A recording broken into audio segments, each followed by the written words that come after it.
itu ada empat golongan ya, Pak? Iya. Antara lain kalau bidadari, apa tuh, Bang? Empat siapa tuh, Bang? Siapa mereka tuh, Bang? Empat tuh, Bang. Ya. Jadi yang dijadikan Allah bidadari itu adalah hasil pekerjaan hamba di muka bumi ini.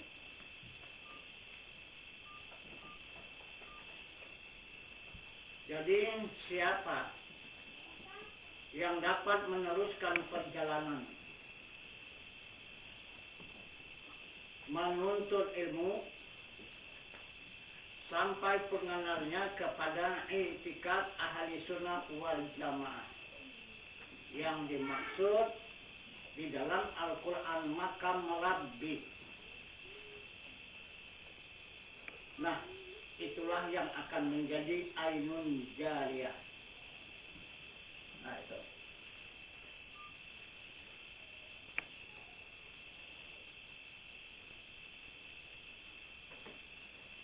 Kemudian yang kedua yang dijumpai oleh Rasulullah yang menjadi bidadari adalah hasil daripada hamba Allah yang menuntut perjalanan ilmu syariat, ilmu tarikat, ilmu hakikat, dan ilmu ma'rifat. Tiap-tiap satu huruf didapat oleh hamba Allah yang menuntut ilmu itu menjadi satu bidadari. Kalau i'tikad ahli sunnah wal jamaah tadi satu huruf menjadi satu ainun jariyah.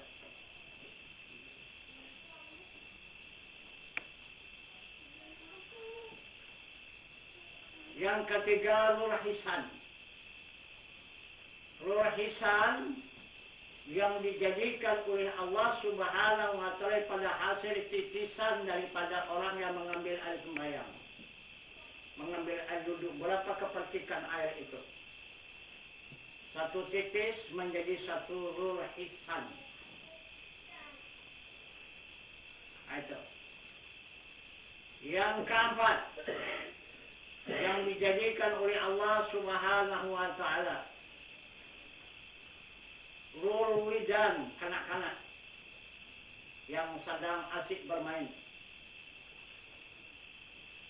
adalah hasil daripada mandi suci. Air, kepercikan air orang mandi suci itu menjadi satu titik, menjadi satu Ruh Widan. Nah, itu maka orang penting kali menjaga mandi suci itu jangan sampai mustakmal air itu. Apabila mustakmal itu air, maka tidak sah mandi. Maka tidaklah kita mendapat kesucian. Nah, itu maka perlu hati-hati betul menjaga air itu. Jangan sampai mustakmal. Jangan asal mandi saja. Dia tidak serupa dengan mandi biasa sukati. Asal basah aja udah, ini tak bisa. Tak bisa asal basah aja tak bisa. Walaupun kering, air satu sumur itu bisa saja tidak sah. Nah, itu maka mandi suci ini harus betul-betul dituntut ilmunya. Juga itu akan menghancurkan amal ibadah dia. Nah, itu. Kenapa dia tidak suci, amal ibadah habis semua. Lebur semua. Nah, itu karena berawal daripada mandi suci. Itu dikatakan suci daripada hadas. Nah, itu syarat daripada kita beramal. Nah, itu maksudnya.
Ainun Jariyah itu tidak pernah diceritakan bagaimana kecantikan rupanya.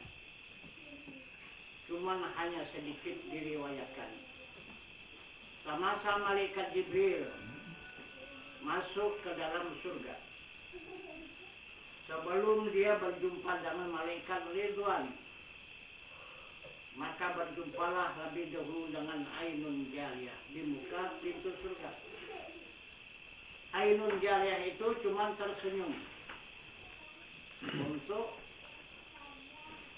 menghadap kepada malaikat Jibril. Jadi baik dipandang oleh Jibril, Ainun Jariyah itu tersenyum, maka malaikat Jibril pun sujudlah. Nah itu. Jadi apa kata Ainun Jariyah? Jibril, kenapa maka kamu sujud? Bangun lihat, Jibril. Siapa rupanya?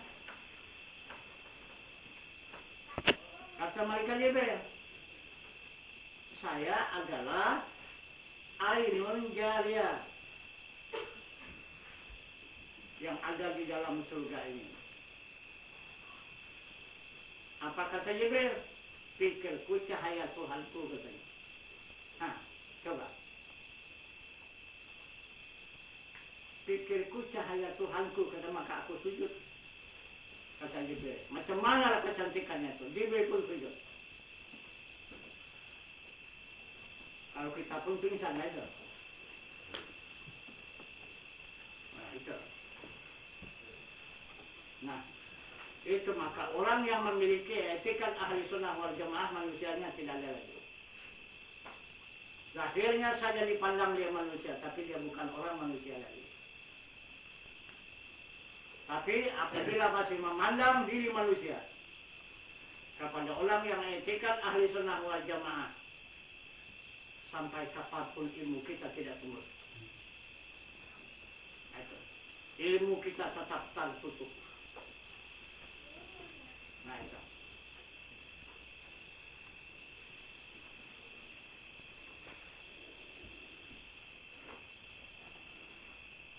Itu maka di dunia ini ada orang alam baka. Di dunia ini membaur dengan manusia biasa. Bekerja macam manusia biasa, berumah tangga macam orang manusia biasa. Segala-galanya seperti orang kita biasa begitu. Tapi dia bukan orang dunia. Dia adalah orang alam baka.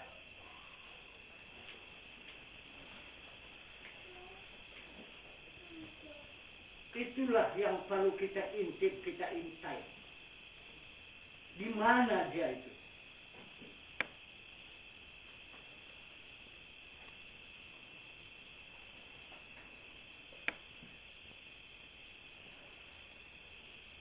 Kalau di awal dunia ini dulu, itu diri Rasulullah.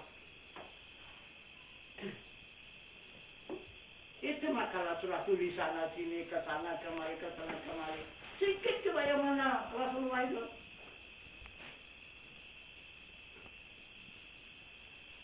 Paling banyak orang yang mengenal Muhammad itu manusia biasa. Sampai sekarang kan?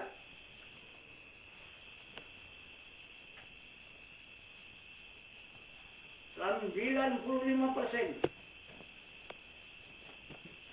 yang memandang Muhammad itu adalah orang dunia. Sedangkan Tuhan mengatakan Muhammad itu orang mana? Dan Nabi Isa pun mengatakan orang mana? Maka Allah menunjukkan Muhammad yang turun ke dunia yang membaur dengan manusia 63 tahun. Allahu nurus samawati wal ardh. Di surah An-Nur. Allah menerangi di langit dan di bumi. Itu yang diturunkan Allah ke muka bumi, yang menerangi di langit dan di bumi.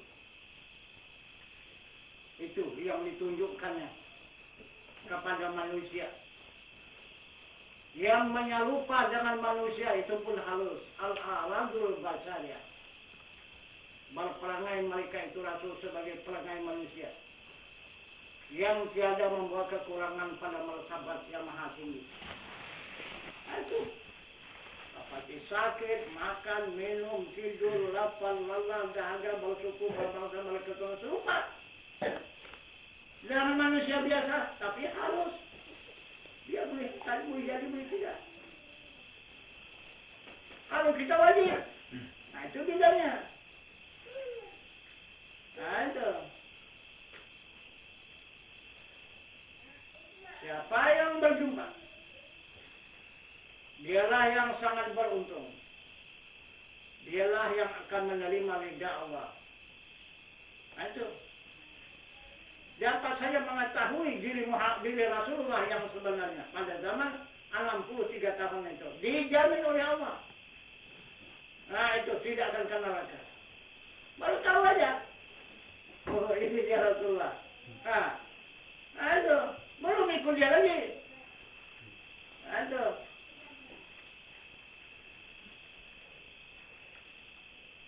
Itu contohnya. Itu yang dikatakan oleh Allah contoh. Wah, contoh dia. Jadi seterusnya itu ada orang yang menyentuh dia itu. Dia hanya contoh pertama. Nah, itu. Maka Allah mengatakan telah ada atas diri Rasul. Nah, kan? Telah ada atas diri Rasul suri tauladan yang baik bagi kamu. Lagi.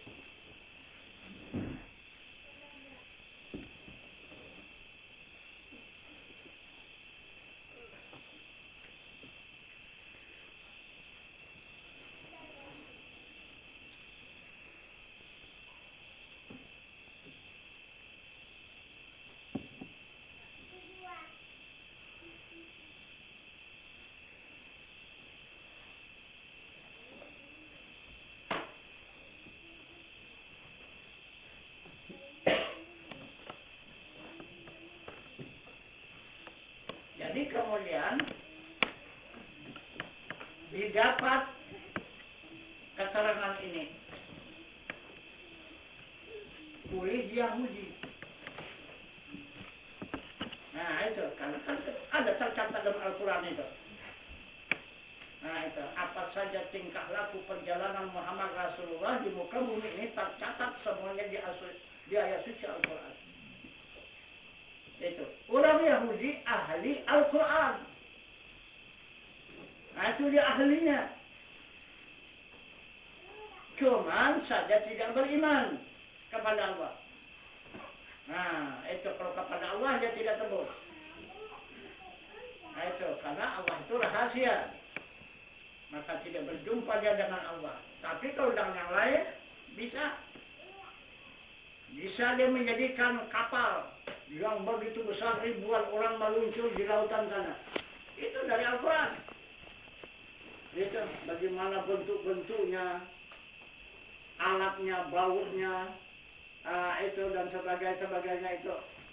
Sehingga menjadi kapal dirakit. Nah, kemudian yang kedua menjadi pesawat. Bisa terbang. Yang mangkat orang ratusan orang. Itu. Dari Al-Quran. Kita bilang kita punya Quran, bangsanya. Yang betul itu? Ada.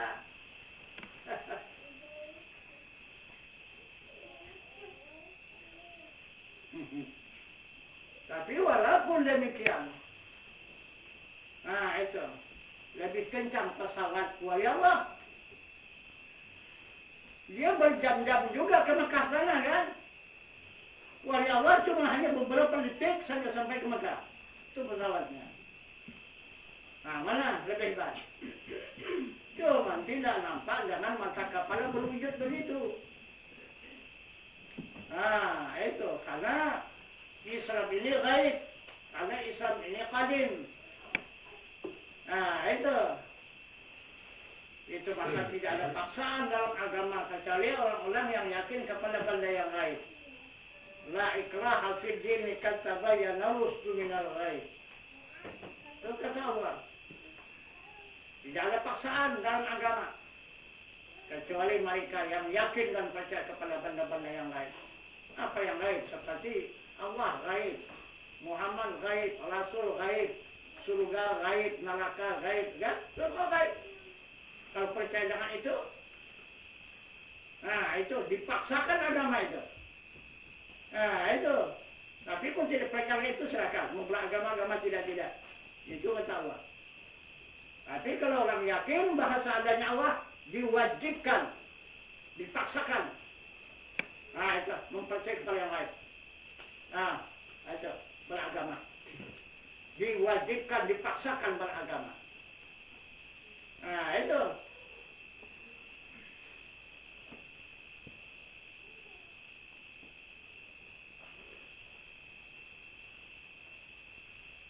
Jadi, apa hasilnya? Oleh orang Yahudi menyentuh diri Rasulullah itu dia. Diri Rasulullah itu menyamarkan dunia ini menyerupai manusia. Itu. Diciptakannya, dibikinnya piring terbang. Ada piring terbang rupanya. Orang angkasa luar katanya kan. Ini maksudnya orang alam bakal tadi. Nah itu. Sakti orangnya. Nah itu, turun ke dunia nih. Nah itu, berkawan dengan orang dunia. Nah, memberikan petunjuk itu ini. Padahal dia bukan orang dunia. Nah, cuma dikatakan sudah angkasa luar, katanya kan. Jadi kendaraannya piring terbang. Nah itu, jangan secepat kilat saja perjalanan dia. Dah sampai ke bumi. Nah itu, apabila hampir ketahuan orang, dah, dia belum berangkat. Balik lagi ke angkasa sana. Ini cerita Yahudi. Itu menyentuh itu tadi. Nah itu. Itu hayalan. Karena orang ahli hayal itu. Apa saja dihayalkannya bisa jadi itu. Dibikinnya apa yang dihayalkannya itu dijadikannya. Bikinnya alatnya. Nah itu. Macam itu. Film kartun itu kan. Itu apa yang dibikinnya itu. Itu dia menyentuh yang dikatakan apa namanya? Satu manusia nanti yang akan keluar menggantikan diri manusia ini. Nah itu.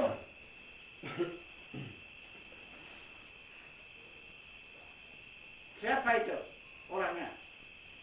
Yang di seberang pulau Mekah itu. Itu dikatakan pulau Habsyi.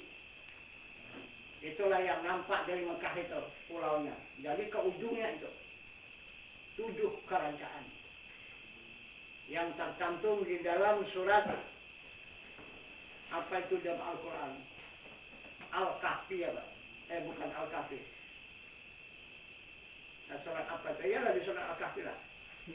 Di situ ada. Yu'ja wa Ma'juja.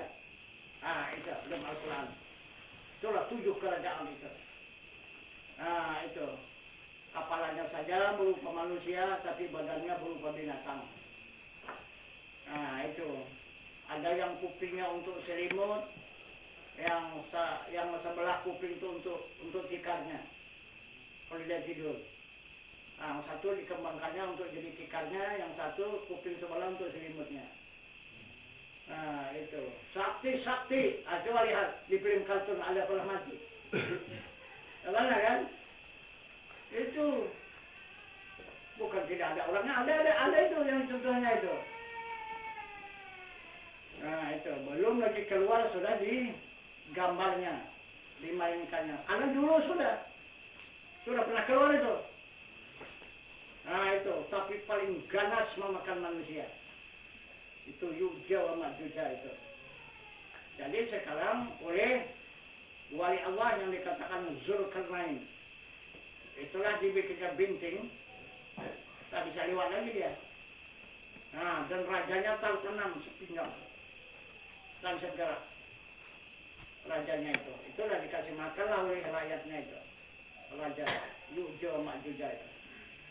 Nanti apabila tidak ada orang azan lagi di muka bumi ini, azan subuh, keluar dia. Tembus bintang itu, ditembusnya. Karena itu pekerjaannya tiap malam. Di kulitnya bintang itu, kemudian sudah terang, mau tembus ke sebelah, datang suara azan, tak tutup balik bintang itu. Mundur dia balik. Besok malam galinya lagi. Tak ada bintangnya itu. Nah itu, menggali bintang itu. Jadi apabila nanti tembus bintang itu, nah dia pun keluarlah itu. Satu biji aja dia bawa batu, ketepung ke lautan itu. Jadi jalan itu, tembus ke Pulau Mekah. Nyeberang dia. Gitu. Jadi pasal nanti batu yang dilimpahnya satu cok lautan itu jadi bintang. Itulah jalannya menyeberang. Berapa jumlahnya orang tersebut? Banyaknya. Bukan sedikit jumlahnya. Itu Ya'juj wa Ma'juj itu. Itu Al-Quran ada jalan. Itu. Kalau tidak salah surat Al-Kahfi. Nah, itu. Itulah yang menghabiskan manusia di muka bumi nanti. Tapi manusia yang tidak beriman lagi yang dimakannya itu. Kalau yang beriman dah duluan habis.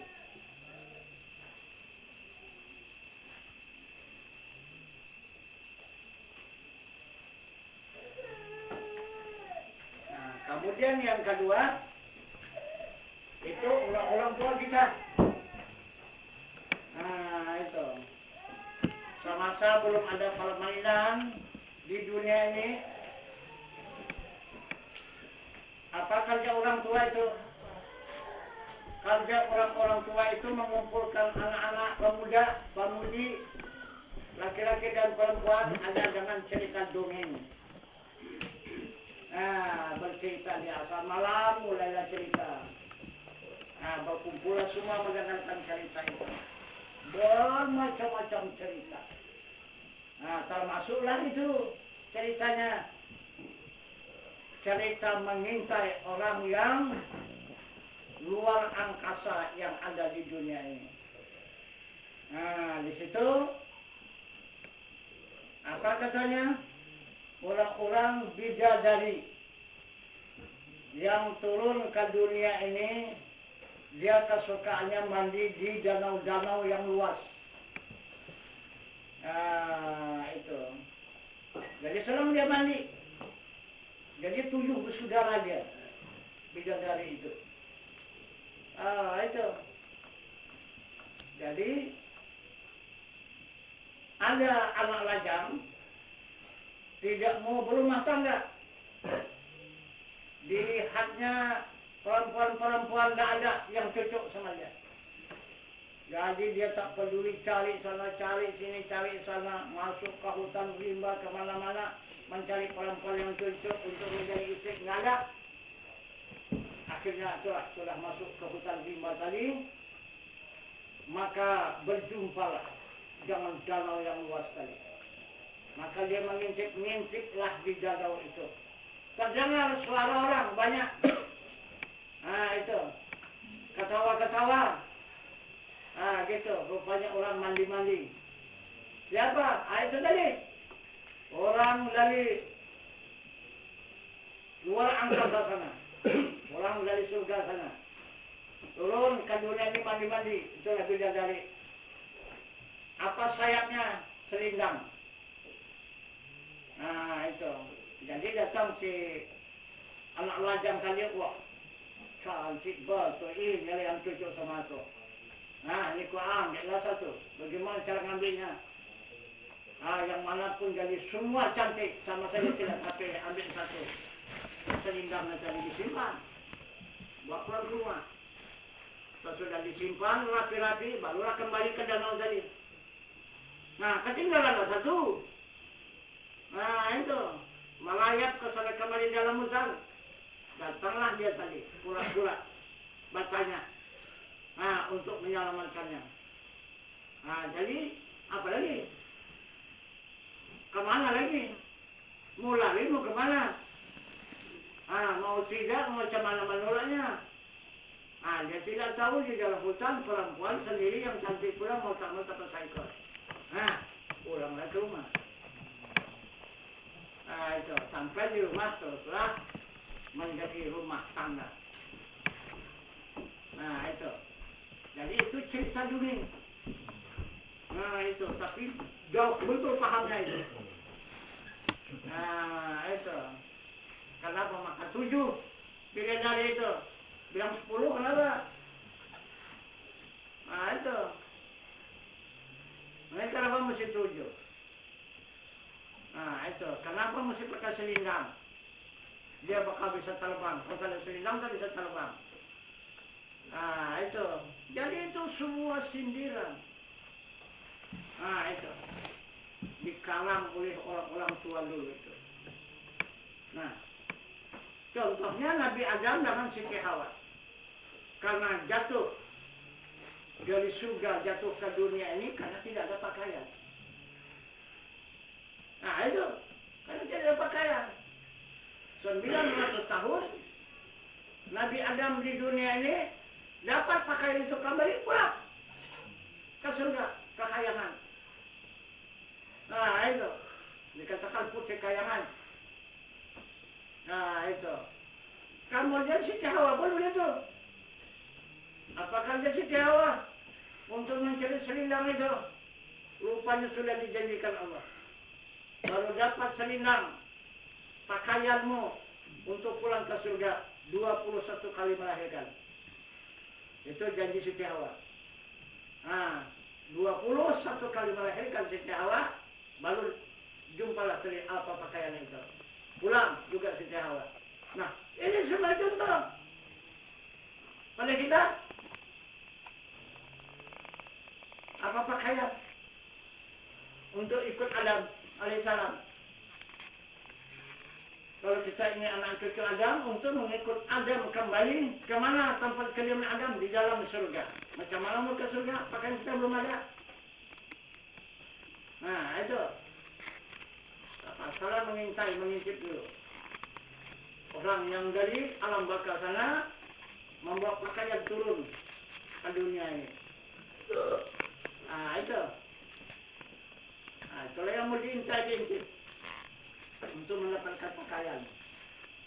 Itu. Dapat pakaian pulang. Bisa ikut Anda. Itu. Maka dikatakannya di dalam kitab sana nama kainnya sundusin istibrakin. Itu kainnya. Itu banyak kali sindiran-sindiran. Bukan saja Al-Quran mempunyai iktibar al-misal. Itu untuk jalan kita kembali kepada Allah Subhanahu wa Ta'ala, mengikut para rasul. Itu.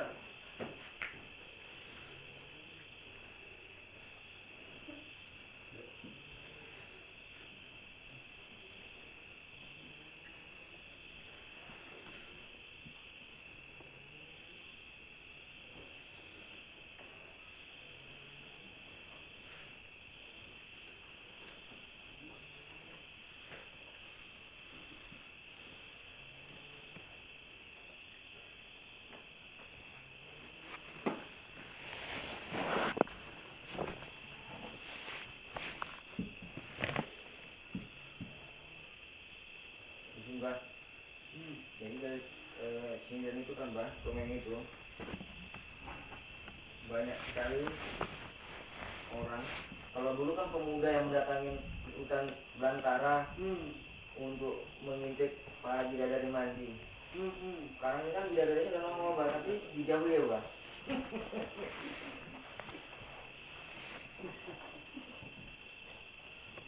Tak tanda. Tanda ya Mbah.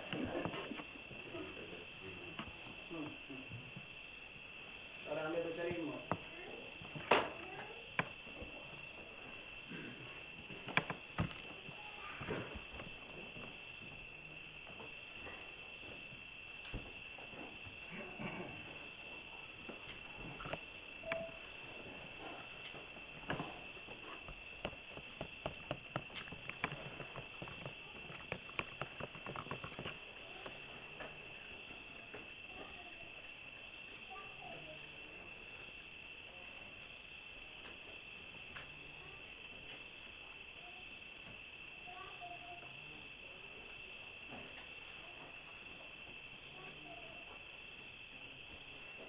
Pak Juntuan mengenai diangkat menjadi anak rasul. Jadi itu kan menjaga syafaat dan seseorang itu tidak mengajak dan tidak mujabalah. Apakah itu sudah terhapus? Itu tergantung kepada pengakuan dia. Apabila dia memutuskan, itu hapus itu. Itu serupa dengan orang suami istri. Nah itu. Apabila dia ucapkannya perceraian itu, maka putuslah. Tapi disebabkan sesuatu. Misalnya usaha. Ada yang bertahun baru jumpa dia. Kembali dia menyatu menjadi suami istri. Nah, ada saja 3 bulan 10 hari. Satu rumah. Nah, apabila diucapkan pelaturan dan pantangan hubungan suami istri itu, maka putuslah hubungan. Nah, itu. Karena sama-sama nikah. Hubungan kepada Allah nikah, hubungan kepada Rasul nikah, hubungan suami istri nikah. Nah itu.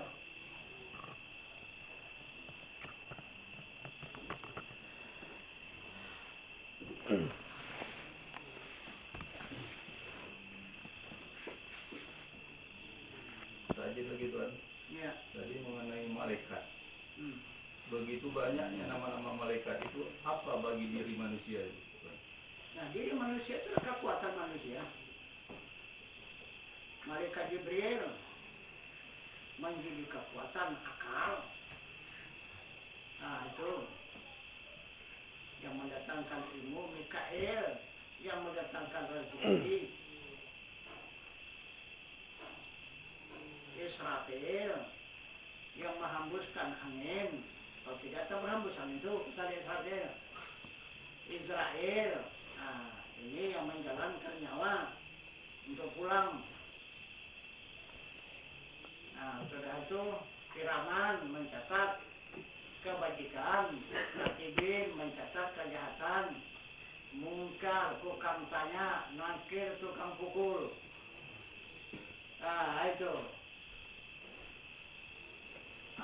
Malaikat Malik menunggu pintu neraka, malaikat Ridwan menunggu pintu surga. Itu malaikat yang ada di diri manusia. Ada lagi yang di dalam, malaikat Muhim dan Wanas. Itu yang di kalbu.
Mohon izin Tuan, tadi diterangkan bahwasanya seluruh amal ibadah tidak akan diterima apabila tidak menjadi diri Muhammad Tuan. Ya. Jadi untuk menjadi diri Muhammad bagaimana caranya Tuan? Itu dengan ilmu lah.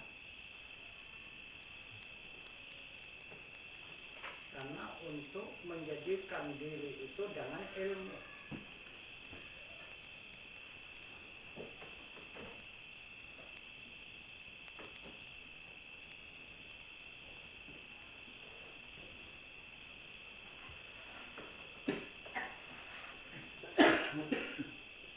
Itu dikatakan ilmu hakikat.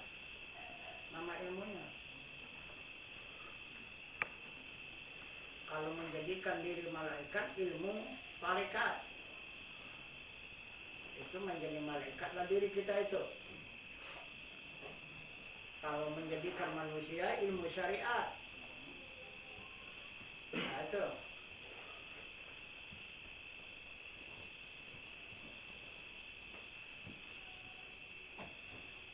Kalau kita jadikan diri kita itu menjadi diri Allah, ilmu ma'rifat.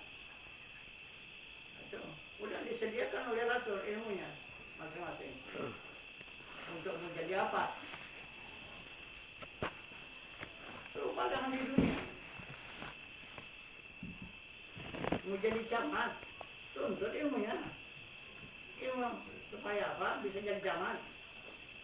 Kalau tak ada ilmu bisa menjadi camat, bisa apa enggak? Nggak bisa. Nah itu. Kalau untuk menjadi tentara, tuntut ilmunya supaya bisa menjadi tentara, menjadi polisi. Ah, begitu juga. Tuntut ilmunya. Jadi ilmu itulah nanti yang menjadikan diri kita itu. Kalau tak ada ilmu, diri kita tak mau jadi. Cobalah orang-orang yang jadi polisi, menjadi tentara, ilmunya itu. Yang menjadikan dirinya itu. Padahal dirinya serupanya dengan diri kita. Kenapa kita tidak jadi tentara, tidak jadi polisi? Kenapa orang bisa jadi tentara, jadi polisi? Karena tidak kita tuntut ilmunya. Nah itu.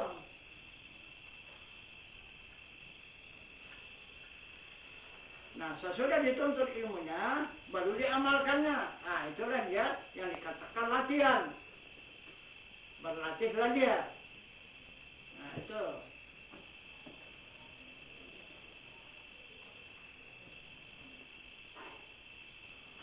Ini masalah contoh urusan dunia. Jadi kita ini untuk menuju akhirat.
Tuan.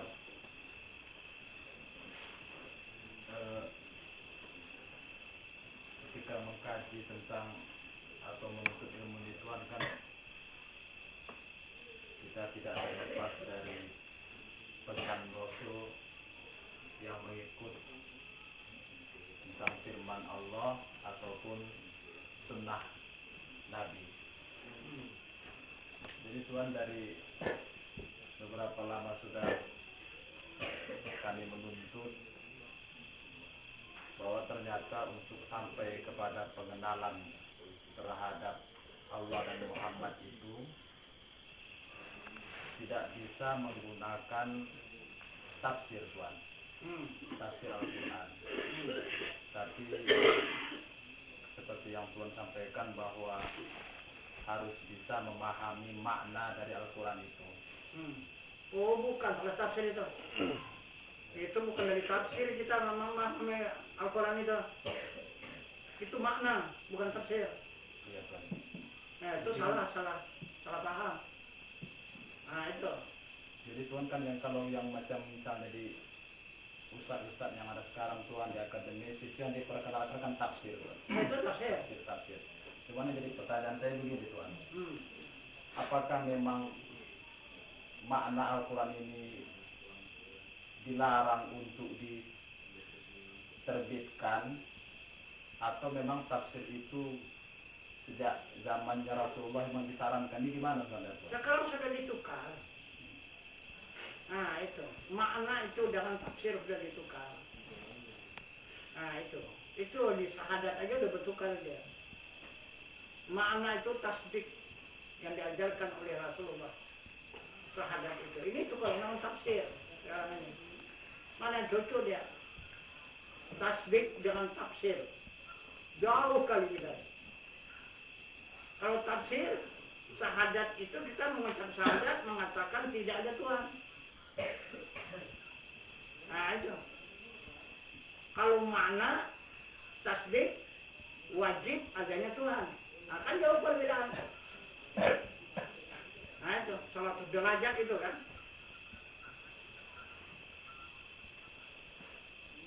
Kalau tasdik yang diajarkan oleh Rasulullah,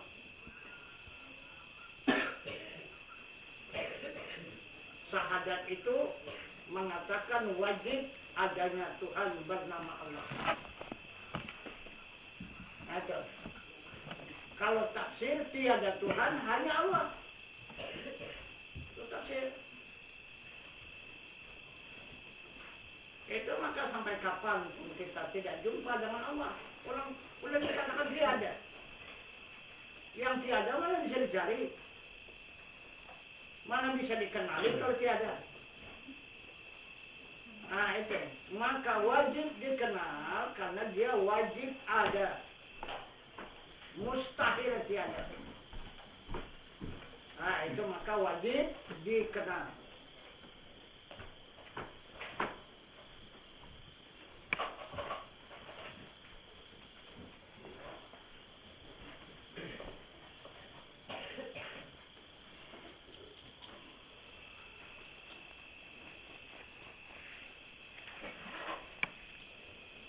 Jadi itu dikatakan ilmu fardu kifayah.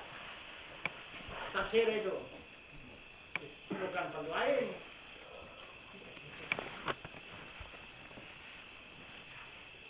Kita buka baru ini.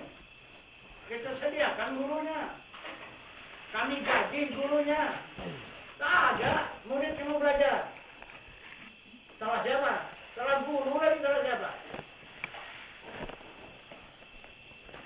Coba sudah disediakan. Tinggal belajar aja. Nah, itu, bebas. Nah, itu. Berapa bulan cuma jalan? Hah? Sekarang gurunya belum berhenti. Tak ada yang mau belajar, tak ada murid. Nah, kenapa mesti guru disalahkan? Masalah guru bukan. Udah disiapkan.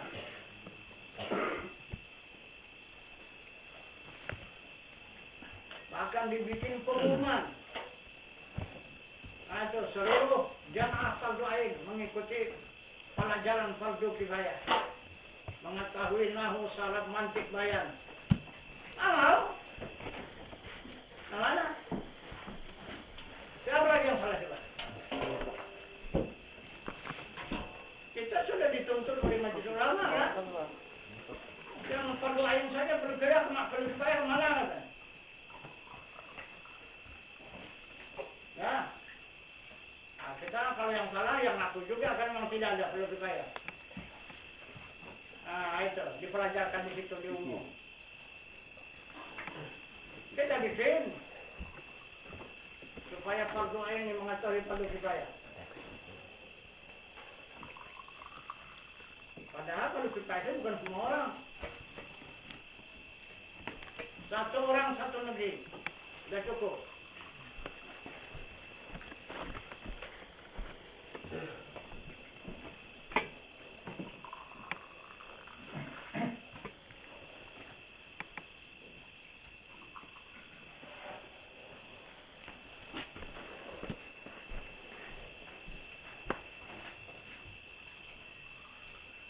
Lagi Pak,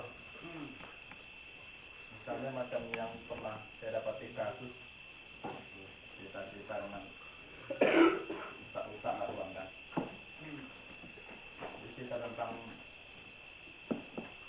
awal ma'rifatullah itu Pak. Jadi ketika dia buka ayat surah Al-Baqarah ayat 3 lah misalnya Pak, tentang alladzina yu'minuna bil ghaibi itu Pak. Tetap dia bertahan dengan tafsir yang gaib itu Allah, malaikat dan segala macamnya itu Tuhan. Jadi kalau ditafsirkan kan susah kita bisa memahamkannya itu Tuhan.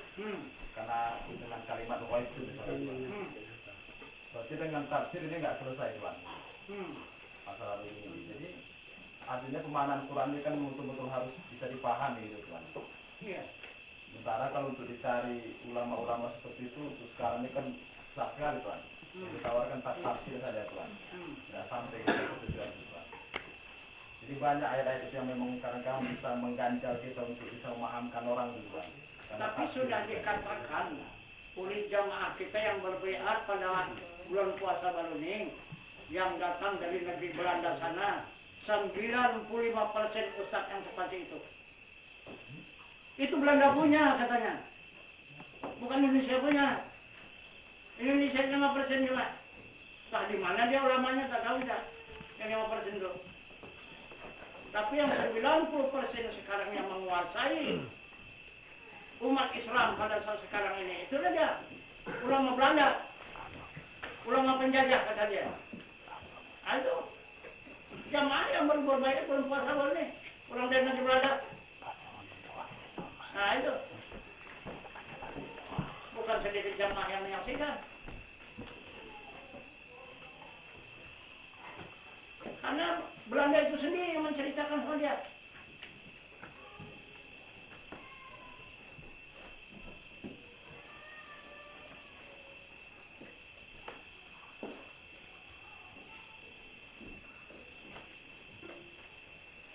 Jadi kalau sudah penjajah, takkan mungkin yang benar ditunjukkannya.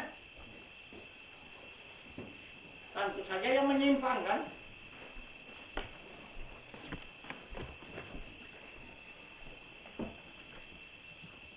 Takutnya apa? Takutnya kalau tes yang benar, nanti melawan dia kan? Nah ya.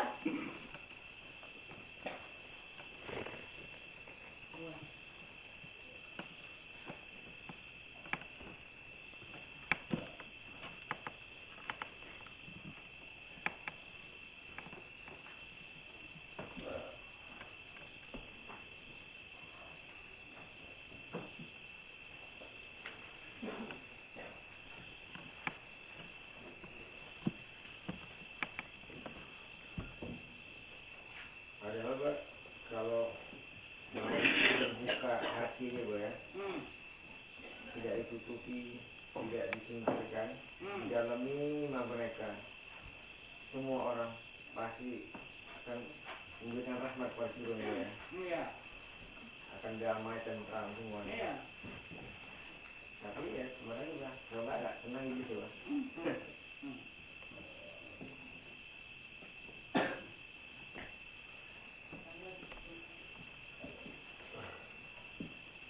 Tuhan.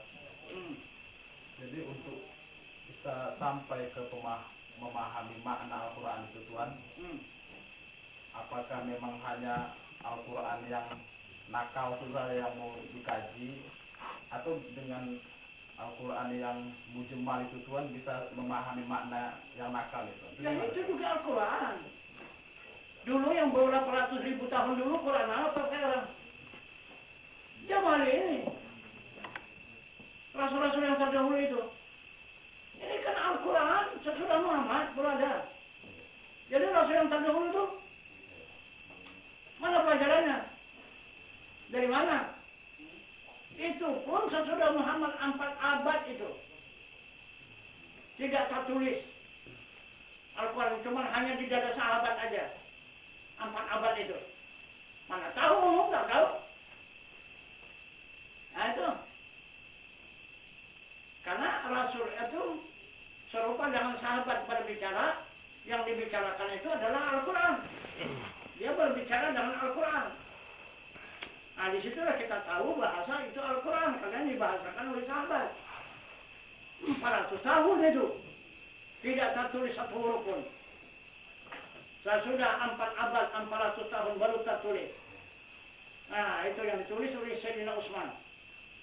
Nah itu hurufnya itu dari Sayyidina Ali. Itu berada. Jadi kita pun demikian. Kita mempelajari ilmu, menerima ilmu dari Allah ini dari yang tidak tertulis itu. Itu yang dikatakan Al-Quran. Ini yang tertulis bukan Al-Quran, ini kitab suci namanya. Bukan itu Al-Quran, petunjuk kepada Al-Quran. Untuk mencari Al-Quran melewati kitab suci ada petunjuknya. Misalnya di Bukit Tua tadi, ada gambar tangan gini, tertulis di papan, ada telunjuk yang menunjuk ke sana. Ah itu, Desa Darat Hulu. Ah itu, misalnya kecamatan Sungai Lepan. Berapa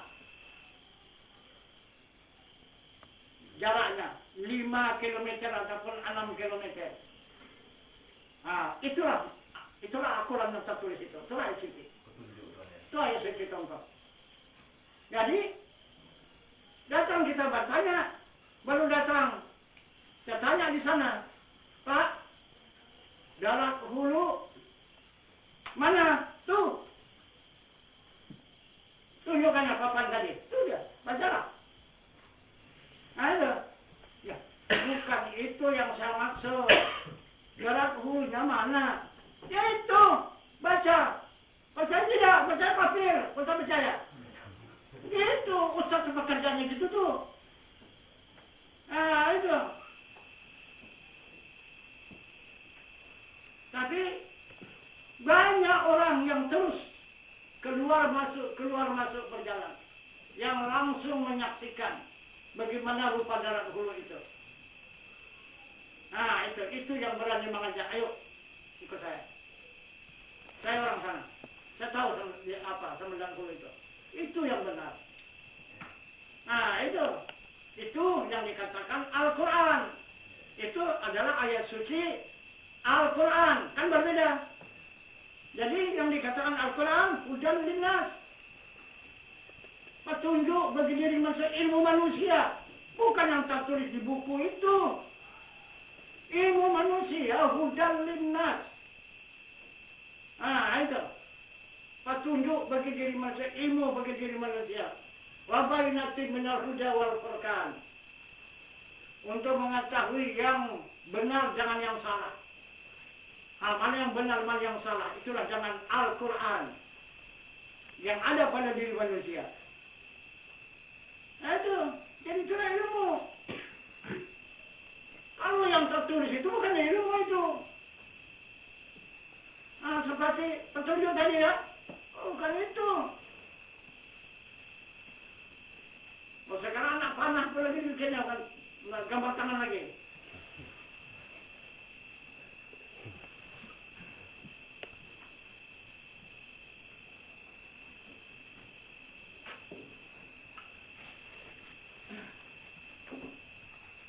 Jadi di disitulah hancurnya musnahnya umat ini.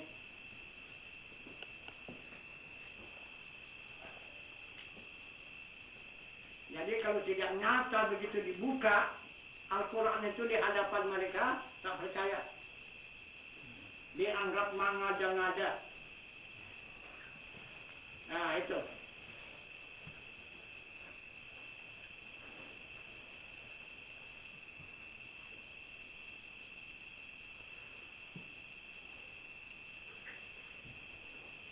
Tapi ditunjukkan pun dengan nyata. Nah juga. Yang mana, jangan tafsir. Tidak juga. Orang tak mau beriman. Macam mana? Orang tak mau percaya.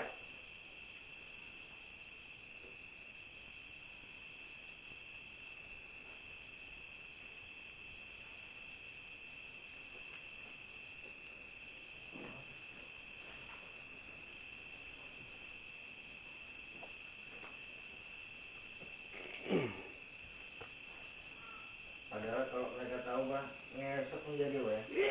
Enggak. Kalau sampai kalian cek, yang mana ustaz-ustaz yang kalian jumpa itu, yang mana kalian sampai cek, coba cek anak istrinya macam mana, bahasa Arab apa enggak? Hah? Berbahasa tafsir apa enggak? Anak istrinya di rumah, cek dulu. Itu. Kalau tak bisa dia, beserta anak istrinya itu bahasa tafsir, cuma hanya dia sendiri yang tahu. Nah, macam mana itu? Macam mana coba? Kurang benar apa enggak?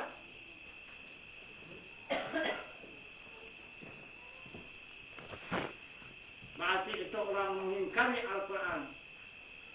Yang dikatakan Al-Quran itu adalah ya ayyuhalladzina amanu qu anfusakum wa ahlikum nara. Wahai orang yang beriman, selamatkan diri kamu dan ahli keluarga kamu daripada api neraka. Ini kok hanya untuk diri dia sendiri. Coba. Dihantamkan ke orang luar pula itu. Tidak dalam rumah tangga dia. Adakah kewajiban dia mengajari orang banyak? Memperbaiki orang banyak? Tidak ada kewajiban dia. Anak istrinya dulu.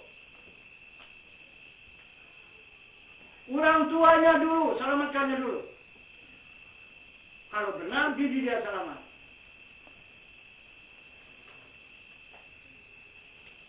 Sama-sama memahami Al-Quran itu. Dia paham Al-Quran, istrinya kenal dengan Al-Quran, maknya kenal dengan Al-Quran, ayahnya kenal dengan Al-Quran, baru berikut anak-anaknya kenal dengan Al-Quran. Itu betul-betul. Itu kalau hanya dia cuma. Untuk apa? Untuk jualan. Untuk isi kantong. Pergi ke sana, dapat satu amplop, pergi sana, satu amplop, ke sana, satu amplop. Itu. Itu. Tapi bukan kita mencaci, tapi begitu buktinya kenyataannya. Kalau sudah Jumat berebut, bergaduh. Itu. Aduh. Datang panitia, kamu sana ya, khutbah pada Jumat ini. Oh tidak lah Pak Ustaz, kenapa? Udahlah, yang lain aja lah, ke sana. Aku cari aja pindah yang lain. Di sana, ini pun enggak juga, mana? Coba, milih, yang mana, yang tebal apotnya. Itu kan Ustaz kurang ajar semuanya itu. Yang betul, mana lebih tebal amplop, kasih itu dia. Mau jadi baca khutbah, mau apa, jadi imam. Jualan, sekarang banyak orang jualan. Lagi bagus orang minta sedekah di jalan itu, daripada yang begitu. Itu malu itu. Tuhan pun malu kalau yang begitu. Kita lagi usaha makan daripada menghinakan Allah begitu. Itu kan menghinakan Allah itu. Masa soal angkut saja berebut-rebut. Saya percaya boleh kalian masuki komplotan orang itu. Apa namanya komplotan itu? Ustaz pemilik Pak. Ustaz apa namanya itu? Hah? FPI. Apa namanya? FPI. OPJ Pak ada. Hah? OPJ. Kumpul ulama paling jenggot. Apa Dewan Masjid Indonesia itu majelis dakwah Pak, majelis dakwah Indonesia FDI. Tadi ada juga banyak ikatan dakwah. Pas ya Pak ya, berarti itu ulama-ulama burung. Itu dia. Kalau sudah Jumat kumpul itu di kantor. Nah, masing-masing melihat ketika suatu sembahyang mana kira yang apa. Yang kira yang agak tebal lah begitu kan. Beberapa kali sempat menjaga dengan Ustaz Konang juga Pak. Pak Nanggung nasihat yang lebih sama dia. Jadi ketika saya lihat, saya duduk lah, saya jumpain dia. Saya berkata sama dia, semua nasihat yang mulia berikan menunjukkan hati dia bilang. Ada sebenarnya saya mau bertanya, silakan. Saya mau bertanya satu saja. Saya ingin siapa sesungguhnya Tuhan ini? Dijawab sama dia, saya adalah seorang hamba Allah yang hina dina, lemah dan papa, yang hanya bertugas menjalankan perintah Allah dan meninggalkan semua larangannya, tetap menjalankan sunnah Rasul. Saya tanya lagi, bagaimana Bapak bisa mengetahui Bapak itu seorang hamba Allah? Bagaimana Bapak bisa mengetahui Bapak itu hamba yang lemah, hina dan papa? Nggak dijawab itu kan? Dia diem aja, ditanya saya kan, pergi dia. Jadi gimana ya? Hanya bermodalkan apa? Tanya jenggot, ya baik.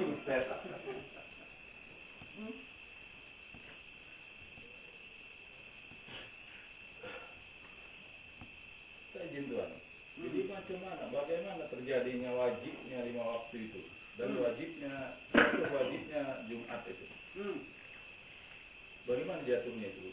Wajibnya itu Ustaz? Wajibnya? Dipakai badan tuh.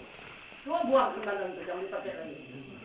Yang wajib lagi tuh. Wajib bagi syariat itu. Buang kan badan yang dipakai. Mau? Enggak kan ya? Tidak akan dituntut Tuhan, saya jamin. Nah, kalau berdosa saya jamin dosanya. Tinggalkan badan. Ya kan? Karena yang berdiri rukuk, sujud dan duduk itu badan tuh. Ya kan, berdiri artinya rukuk, amin, sujud, amin, duduk, tanah. Tinggalkan. Kau tambah gitu. Dulu aja. Ya kan? Nah, itu maka kalau tak bisa berdiri duduk, setelah sholat, duduk aja. Pakai hati aja, nggak usah pakai badan. Ya kan? Itu hanya duduk, tidak Allah. Nah, itu. Bisa? Bagaimana? Bagaimana caranya Tuhan? Ya? Caranya Tuhan? Supaya tidak wajib lagi salat yang 5 waktu ini. Ya, cara meninggalkan badan Tuhan. Ya tinggalkan. Keluar, kan waktu itu tuh.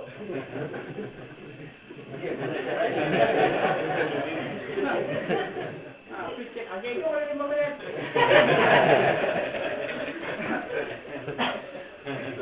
Habis itu.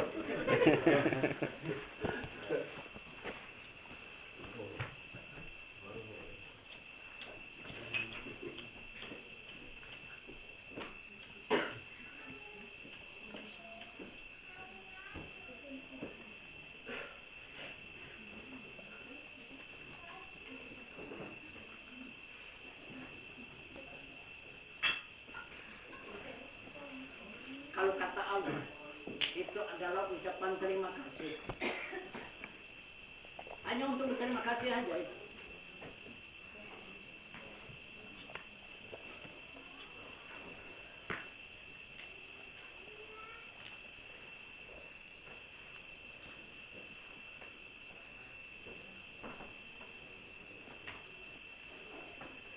Berapalah sekadar hanya terima kasih. Kalau kita bikin sendiri tak bisa. Nah, coba bikin sendiri kalau bisa. Tak usah berterima kasih. Bikin badan itu sendiri. Bisa enggak? Enggak usah menunggu bikinan Allah. Nah, jadi kalau bikin Allah kita pakai, mau tak mau terpaksa terima kasih.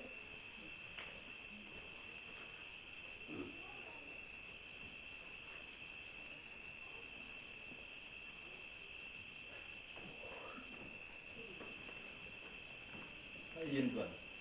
Jasmani berkehendak dengan rohani, rohani berkehendak dengan nurani, nurani berkehendak kepada Rabbani. Gimana jalannya Tuan? Bukan berkehendak dia berdiri.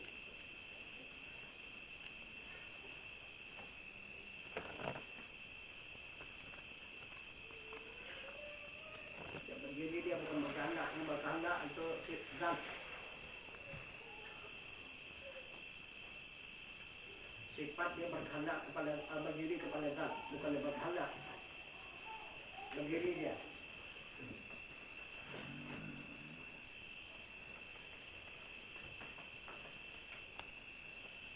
Apabila berdiri dia bangun. Apabila duduk tidur. Nah itu. Apabila berbaring dia pulang. Nah, itulah sifat. Nanti berbaring itu bersamaan. Nah itu pulang. Kalau duduk aja, nah itu baru tidur. Berdiri bangun. Itu sifat orang zat.